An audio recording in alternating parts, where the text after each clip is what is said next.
Aħna nemmnu illi ekonomija b'saħħitha tinbena jekk ikollok poplu b'saħħtu.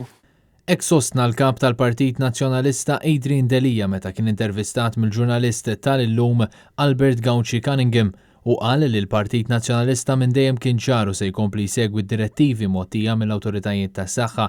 Adrian Delija qal li meta l-miżuri qegħdin jitnaqsu rridu nfehmu, nedukaw u nkunu kawti għaliex huwa għaqli li nibqgħu nsegwu d-direttivi tas-saħħa u dan għal ġid tal-familji u tan-nies vulnerabbli. Telgħu għal 11,000 dawk illi huma unemployed sewwa, spike ta' 22%. Il-Prim Ministru b'mod surreali u insensittiv isa ħajja lura n-normalità morru x-xogħol. Ġifieri dawk il-11,000 fruħ, x'xogħol li qed jgħidilhom biex imorru. Mhux aħjar nibdew nitkellmu kif ħanikrew il-postijiet ta' xogħol. U anke mill-oppożizzjoni għax il-mistoqsija tiegħek kienet fuq l-oppożizzjoni. Aħna qed nagħtu proposti, qed noffru l-għajnuna tagħna biex f'dan il-moment partikolari f'pajjiżna fejn dak illi kien tkabbir għal ċertu ammont ta' snin, f'daqqa waħda għax ma kienx mibni fuq stess impedamenti sodi, qed jaqgħod jiġġarra fir-reputazzjoni ta' pajjiżna kissirniha u allura beta issa niġu biex narġgħu nirkupraw fil-post-COVID recovery strategy ħajkonna diffikultajiet kbar li ġab fuqna dan il-gvern.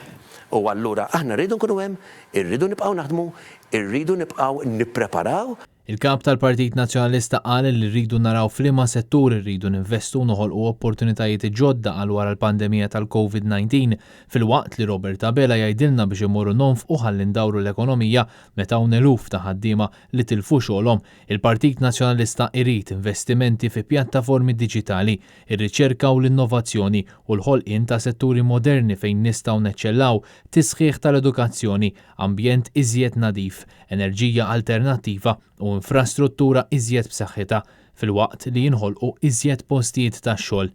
Il-Partit Nazzjonalista ħajtija dik ix-xelta u nemmen illi min iħobb il-pajjiżu, illi min iħobb il-uliedu, illi min irid jażel verament bejn it-telqa, bejn il-korruzzjoni, bejn il-ħmieġ, bejn il-mismanagement u bejn it-tajjeb, bejn il-pożittiv, bejn dak illi rrid il-pajjiż li jkun fil-futur għalija għall-uliedi u għall-ulied uliedhom, ix-xelta ħatkun ċara. Mistoqsi dwar ir-riforma kostituzzjonali, Adrian Delija qal li l-Partit Nazzjonalista ppubblika l-proposti tiegħu fejn irid li jingħataw iżjed poteri lill-President li qatt iktar l-istituzzjonijiet tagħna ma jerġgħu jinħatfu mill-Gvern u fejn iċ-ċittadin ma jibqax iħossu żgħir quddiem il-politiċi. Il-kap tal-Partit Nazzjonalista spjega li apparti r-riformi importanti tal-Kostituzzjoni wara rapport tal-Kummissjoni Venezja, pajjiżna għandu qudiemu wkoll eżami importanti tal-manival fejn il-Gvern mhux qed jgħid x'qed isir biex ma nispiċċawx infallu dan l-eżami b'detriment kbir għall-investiment u l-postijiet tax-xogħol u dan meta baqgħu qatt ma ttieħdu passi fil-konfront ta' Konrad Mizzi, Karl Cini u Nexia BT.